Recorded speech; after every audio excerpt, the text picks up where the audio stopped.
السلام علیکم ورحمۃ اللہ وبرکاتہ. الحمدللہ پوڈ کاسٹ ود استاذہ نگہت ہاشمی کے ساتھ ایک دفعہ پھر آپ کی خدمت میں حاضر ہیں. آپ جانتے ہیں جیسے کہ آج کل حج کی آمد ہے اور ہمارے پوڈ کاسٹ کا خصوصی سلسلہ بھی حج کے حوالے سے چل رہا ہے. حج ایک ایسی کہانی ہے جس میں ہمیں بڑے امپورٹنٹ کیریکٹرز نظر آتے ہیں اور ایک خوبصورت شخصیت کا تذکرہ جو آج میں چاہتی ہوں کہ ہم یہاں پر ضرور کریں. یہ حضرت ابراہیم کی اخلاص کی نشانی ہے. کس طرح اللہ تعالیٰ نے ان کو بہت سے مواقع پر موقع دیا کہ اللہ تعالیٰ کے لیے وہ اپنی فدائیت کا اظہار کر سکیں. تو حج بھی ایک ایسا ہی سفر ہے جس سے ہم تقویٰ بھی سیکھتے ہیں, اخلاص بھی سیکھتے ہیں اور بھی بہت کچھ سیکھتے ہیں. جیسا کہ آپ جانتے ہیں پہلی ایپیسوڈز میں بھی ہم مختلف موضوعات پر بات کر چکے. آج بھی انشاءاللہ استاذہ نگہت ہاشمی صاحبہ جو کہ ہماری خصوصی مہمان بھی ہیں اور الحمدللہ یہ پوڈ کاسٹ بھی انہی کے توسط سے ہے, تو ہم بہت کچھ حج کی ایک اور نوعیت کی چیزوں کو سیکھنے کی کوشش کر رہے ہیں. استاذہ حج اخلاص سکھاتا ہے اور حضرت ابراہیم کی کہانی ہمیں بہت کچھ بتاتی ہے. ہم چاہتے ہیں کہ آپ آج اس پر روشنی ڈالیں. فائزہ, زندگی کا بڑا اہم سوال ہے. اللہ تعالیٰ آپ کو جزائے خیر دے کہ آپ نے یہ سوال اٹھایا جو ساری انسانیت کی ضرورت ہے.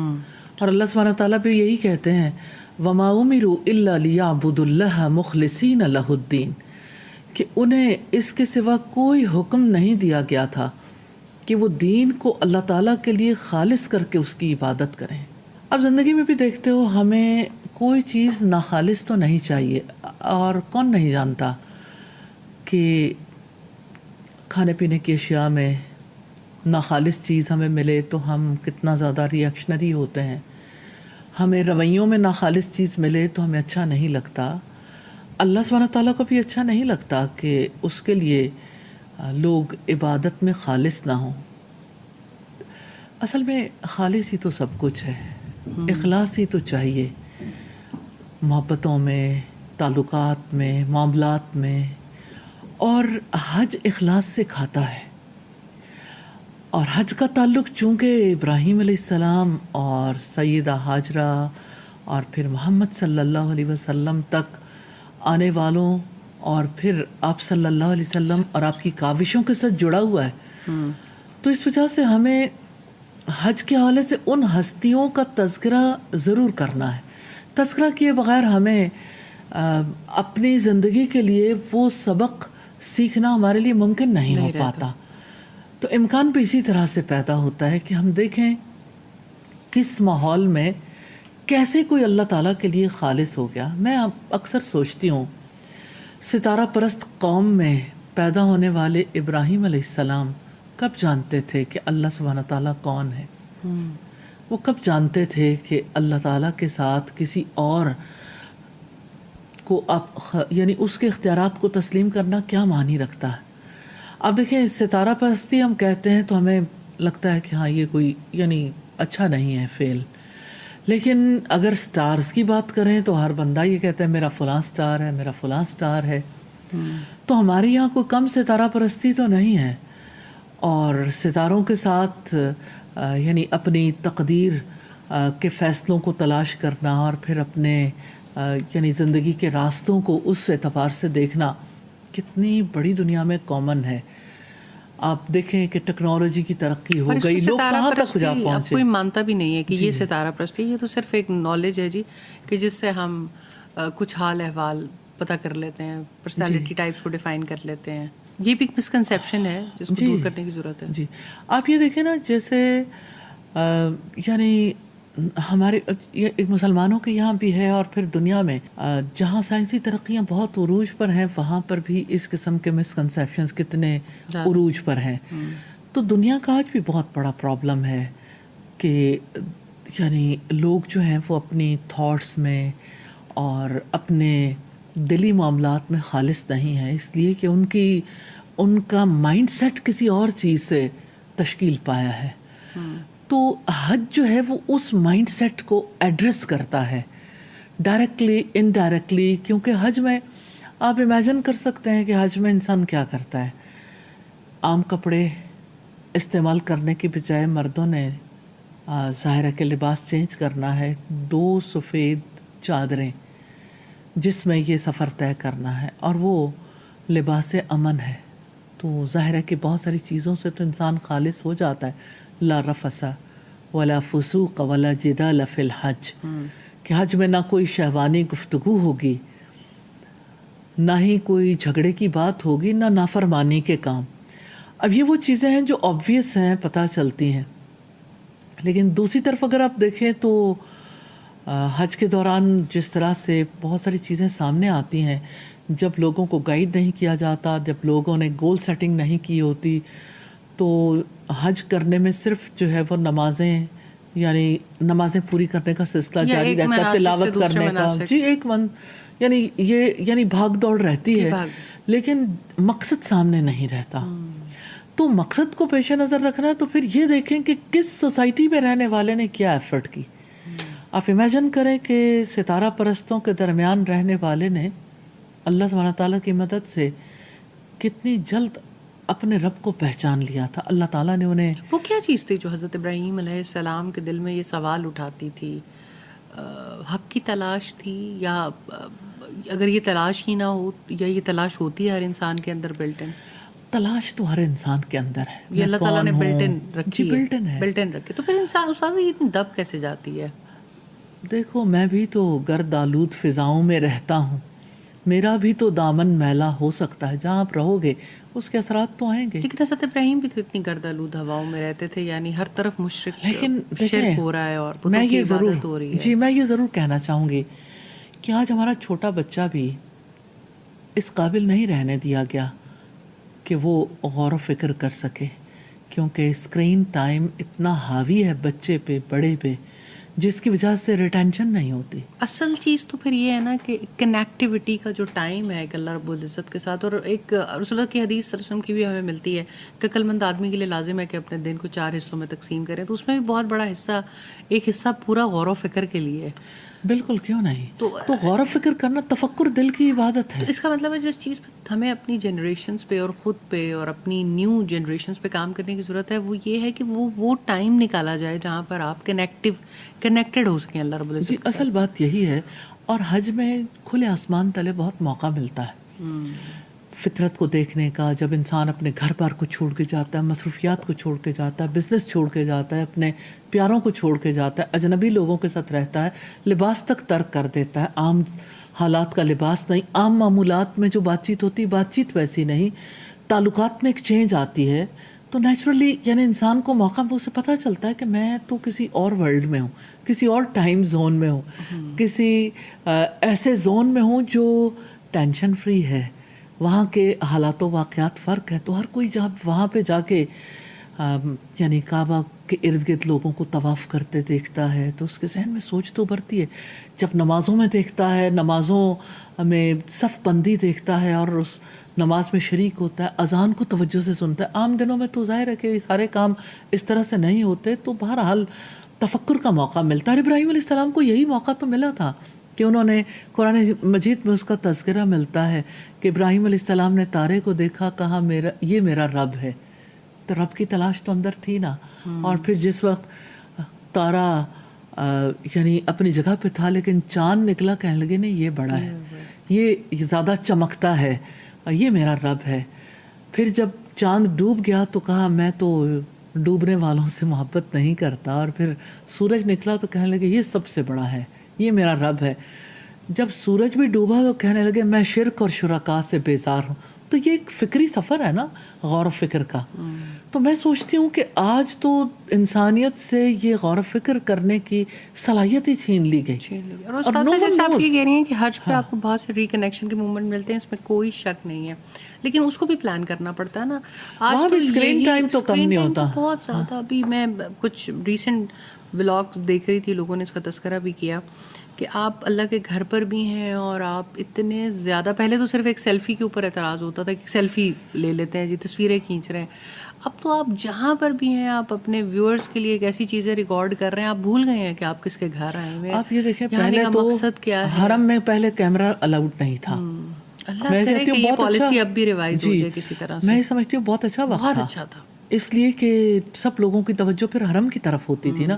تو اب تو اپنی طرف توجہ ہوتی ہے، سیلفیاں لیتے ہیں یا استاد آپ ویڈیوز بناتے ہیں یا ویڈیوز بن رہے باقی. ہوتے ہیں کہ ایک لمحے کو جب آپ کسی کے لیے کیپچر کر رہے ہیں کہ ایک لمحے میں آپ بتا رہے ہیں ٹھیک ہے کبھی تو ایسا یعنی ہو اللہ سکتا ہے کہ اللہ سبحانہ تعالیٰ کے گھر میں ہونے کے باوجود آپ یہ ہے کہ آپ کہیں اور ہوتے ہیں اور آپ کسی اور کے لیے ہوتے ہیں تو یہ اخلاص تو نہیں ہے نا. آپ اللہ تعالیٰ کے لیے گئے ہیں تو آپ کن چکروں میں پڑے ہیں. آپ کو تو اللہ سبحانہ تعالیٰ کے سامنے اپنے زندگی کے اعمال یاد کرنے چاہیے, استغفار کرنی چاہیے, ذکر کرنا چاہیے, دعائیں کرنی جو چاہیے. پریشانیاں بھی وہاں پر آپ کو آ رہی ہوتی ہیں, آپ کے پیارے کبھی کھو جاتے ہیں, کبھی آپ کا سامان کھو جاتا ہے, یعنی اس میں بھی آپ وہ لذت لیتے تھے. اصل میں اسی چکر میں تو اسکرین ٹائم زیادہ بڑھ گیا جی کہ لوگوں کو موبائل الاؤڈ ہو گیا, ورنہ تو یہ ہے کہ ابھی کچھ سال پہلے بھی موبائل الاؤڈ نہیں تھا. جب کووڈ کی اتنی سخت پالیسی لگائی جا سکتی ہے تو اللہ کرے کہ ان موبائلز پہ بھی پالیسیز کو اصل میں پالیسی امپوز کر دینے سے وہ فائدہ نہیں ہوتا, ارادے کرنے پڑتے ہیں. مجھے ایسا لگتا ہے ماسز جو ہیں وہ ہم سب کا لائف سٹائل بہت ہو گیا ہے, اب اس میں کوئی شک نہیں ہے, اور کچھ چیزیں ایسی ہیں جو آؤٹ آف کنٹرول ہو گئی. ہمارے لیے خود کے لیے اخلاص کے راستے بڑے مشکل ہو گئے ہیں.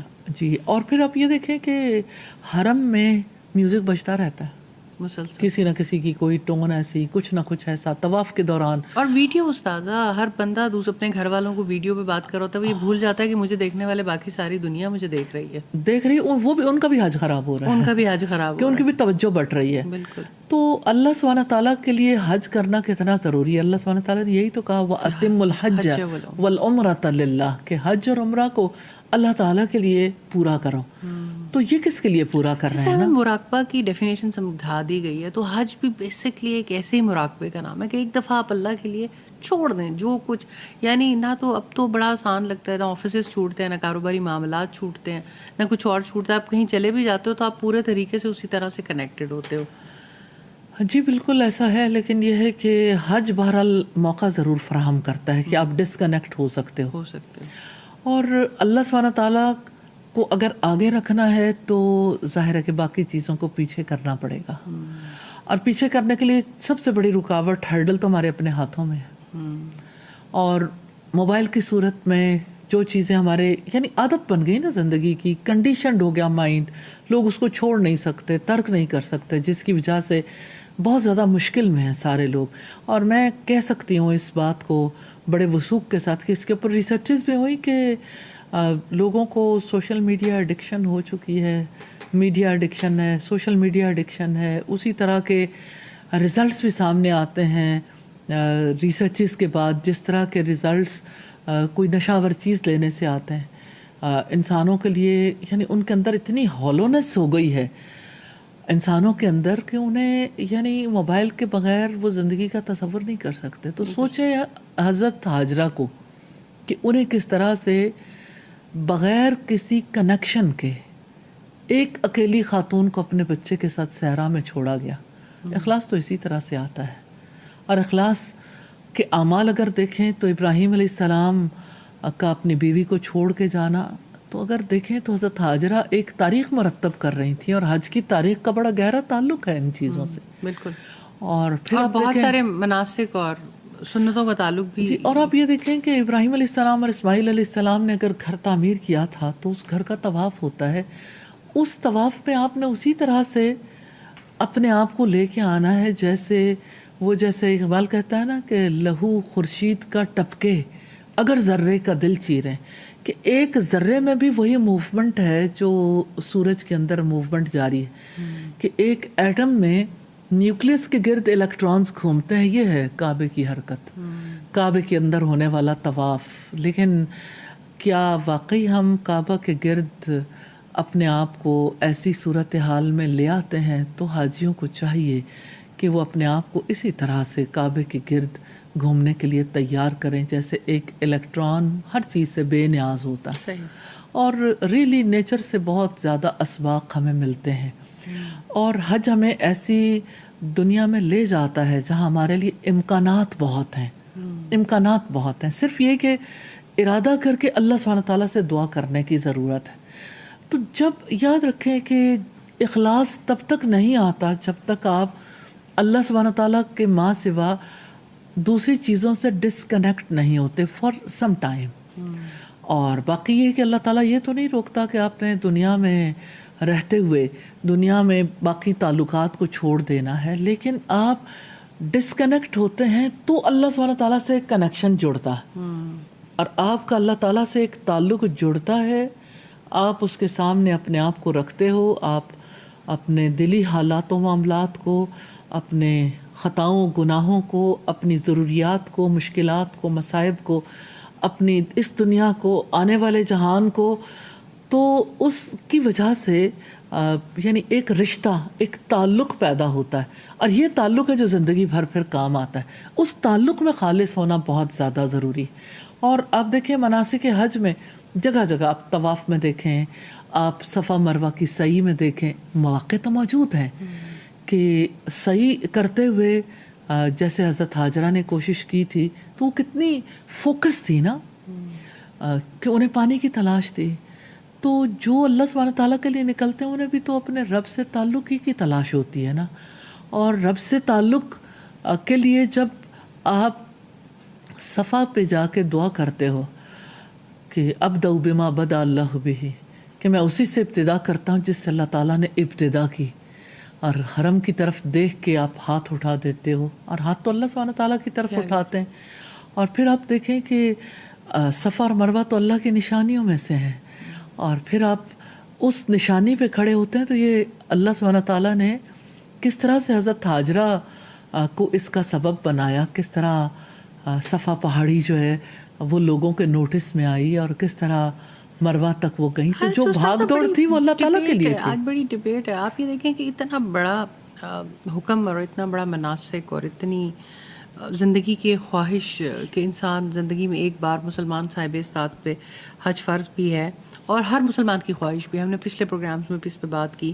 کہ اللہ کے لیے تو کوئی مشکل نہیں ہے، اور اللہ تعالیٰ نے مثال بنایا کہ ایک اکیلی صحرا میں ہونے والی عورت کی کتنی ساری ایکٹیویٹیز کو سنت بنا دیا۔ تو آج تو بڑی ڈبیٹ ہے عورت کے تنہا سفر پہ بھی اور عورت کے اکیلے کچھ کرنے پہ بھی۔ اس کو میں ضرور سمجھنا چاہتی ہوں کہ ایک اکیلی عورت کو اتنی بڑی مثال بنایا، اس کی ابتدا میں آج ہم صحیح بھی کر رہے ہیں، صفا مروہ بھی پہ بھی وہ جو ہو رہا ہے، زمزم کا پانی بھی، اور پھر بہت ساری ایکٹیویٹیز بھی، اور لیکن اس کی میں ضرور سمجھنا چاہتی ہوں، میں یہ سمجھتی ہوں کہ اس بات کو ضرور انڈرسٹینڈ کرنا چاہیے، غور و فکر کرنا چاہیے۔ اس میں کوئی شک نہیں ہے، جو ہمارے احکامات ہیں وہ اپنی جگہ پر ہیں۔ اکیلی عورت کا محرم کے بغیر سفر کرنا ہو، یا اسی طرح سے باقی معاملات ہیں، وہ یعنی اس پہ تو کوئی دوسرا کویسچن ہی نہیں ہے کہ ہم اس پہ بات نہیں کریں۔ لیکن میں یہ کہتی ہوں کہ آخر کیا یہ غور و فکر والی بات نہیں ہے کہ ایک اکیلی عورت سے اللہ سبحانہ تعالیٰ نے بلد امین کی بنیاد رکھوائی؟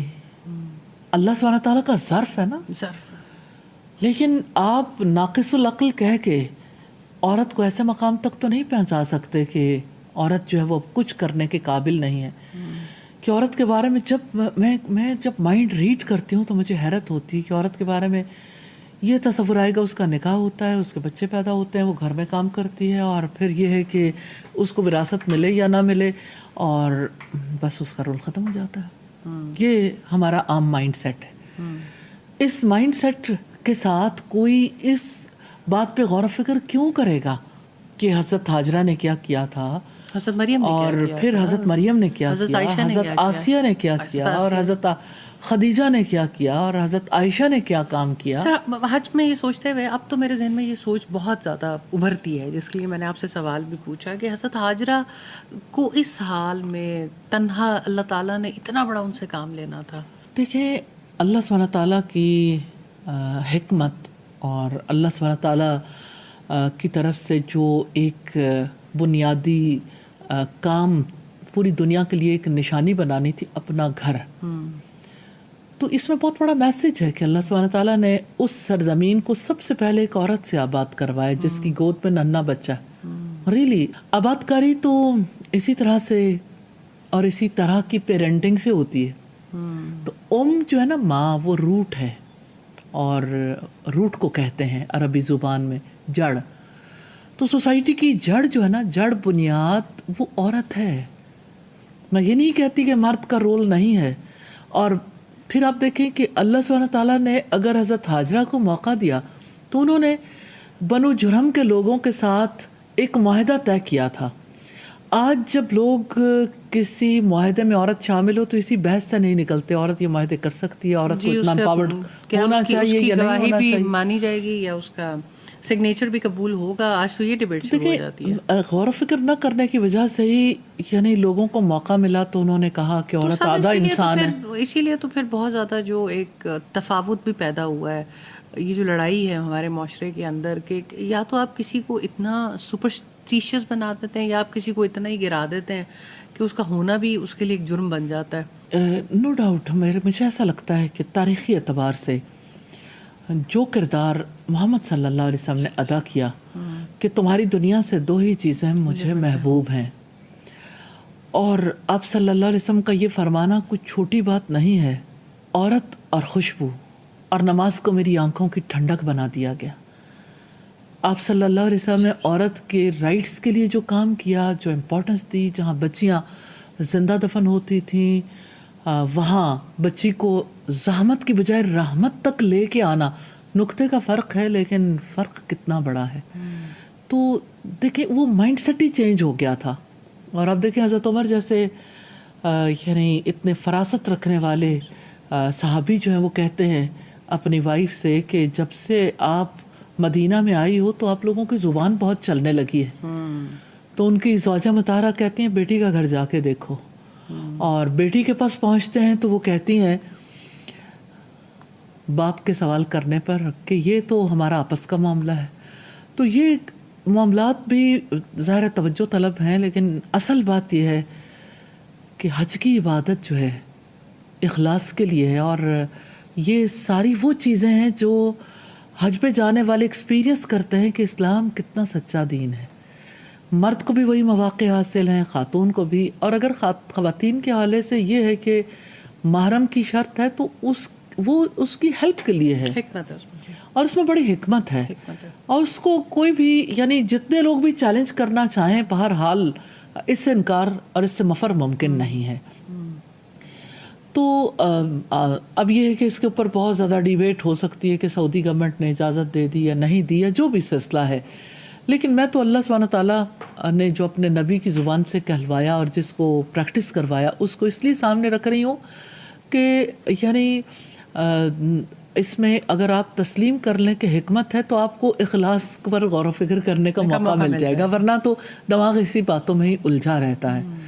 تو حج اخلاص کا بہت بڑا ذریعہ ہے, کیونکہ انسان کو اپنی خواہشات ترک کرنی پڑتی ہیں, انسان کو اپنی ضروریات ترک کرنی پڑتی ہیں, اپنا کمفرٹ قربان کرنا پڑتا ہے. انسان کو حج پہ جانے کی وجہ سے پھر کس طرح مناسک حج جو ہے اس کی وجہ سے ہمیں یعنی کتنا نفع ہوتا ہے. جس وقت آپ کسی خیمے میں جا کے ٹھہرتے ہیں منا میں, پھر جب عرفات میں جاتے ہیں اور وقوف عرفہ کے وقت تو بالکل یعنی پیک پہ چلی جاتی ہے بات, اور مزدلفہ کی رات میں جب آپ ننگے آسمان تلے سوتے ہیں, کتنے ہی لوگ ہیں جنہوں نے زندگی میں یہ ایکسپیرینس نہیں کیا ہوتا کہ کہیں آؤٹ سائڈ اس طرح سے پبلک اسپاٹ پہ کسی, یعنی آپ سوچ لیں کہ فٹ پاتھ پہ یا یعنی باہر ننگے آسمان تلے سونا کسی ایسے شخص کے لیے تو عجیب نہیں ہے جس کو اللہ سبحانہ تعالیٰ نے دولت سے محروم کر رکھا ہے.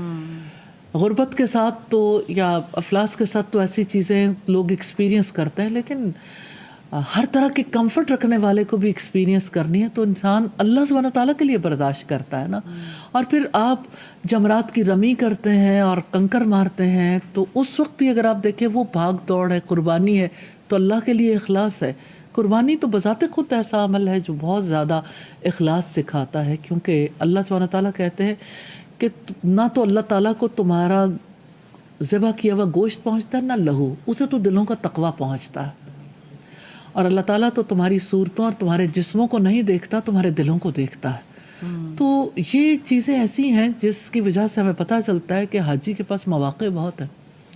اور اس پورے 5-6 دن کا جو خاص حج کے دن ہے, ان دنوں میں انسان کو بڑی تیزی کے ساتھ اس کا مائنڈ سیٹ چینج ہوتا ہے, اور قبولیت کا سلسلہ انسان کو پتہ چل جاتا ہے جس وقت اسے موقع ملتا ہے حج سے واپسی پر کہ وہ چیزیں ابھی بھی ذہن پہ اثر انداز ہیں یا نہیں.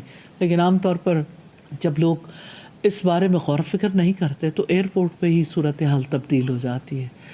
تو حج بذات خود ایک کوئی دنیا سے کٹی ہوئی عبادت نہیں ہے، یہ زندگی کے لیے ہے. اور زندگی میں جو اعمال آپ کو کرنے چاہیے وہ اعمال انسان حج سے سیکھتا ہے، جیسے اخلاص ہے، توکل ہے، جیسے صبر ہے، جیسے شکر ہے. تو انشاءاللہ ہم ان نشستوں میں اس کے پر بات کرتے رہیں گے. جزاک اللہ خیر استاذہ، بہت ہی فائدہ مند گفتگو تھی آپ کی. اور انشاءاللہ وہ لوگ جو اس وقت حج پر موجود ہیں اور وہ جو انشاءاللہ اگلے سالوں میں جائیں گے اور اللہ تعالیٰ انہیں توفیق دیں گے تو ان کے لیے بھی نفع مند ثابت ہوگی. حج اخلاص کا سفر ہے اور مطلوب بھی یہی ہے کہ انسان اپنے رب کے لیے خالص ہو جائے، اور خالص ہونے کا یہی مطلب ہے کہ اس کا کھوٹ اس سے الگ ہو جائے. اللہ سے دعا ہے کہ ہمیں اس کی توفیق عطا فرمائے. انشاءاللہ اسی گفتگو کا سلسلہ جاری رہے گا. اگلے پوڈ کاسٹ میں اور نشست میں اور ٹاپک کے ساتھ حاضر ہوں گے. جب تک کے لیے اجازت دیجیے. السلام علیکم ورحمۃ اللہ وبرکاتہ.